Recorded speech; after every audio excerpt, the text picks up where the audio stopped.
একদিন সকালে ঘুম থেকে উঠে দেখা গেল সবকিছু ঠিকঠাক আছে। রাস্তা আছে, মানুষ আছে, শহর চলছে আগের মতোই, কিন্তু মনে হচ্ছিল কিছু যেন নেই।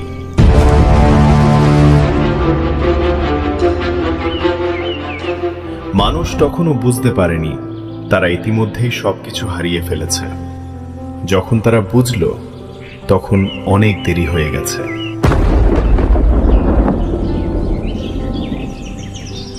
চারদিকে অদ্ভুত অন্ধকার, সূর্য ওঠেনি, না মেঘ ছিল, না ঝড়, না গ্রহণ। তবুও পৃথিবী ডুবে ছিল অন্ধকার। সেদিন পৃথিবীর প্রতিটি মানুষ একই প্রশ্ন করেছিল, আজ সূর্য উঠল না কেন? প্রথমে কেউ গুরুত্ব দেয়নি। মানুষ কাজে বের হয়েছে, শিশুরা স্কুলে গেছে, দোকান খুলেছে, কিন্তু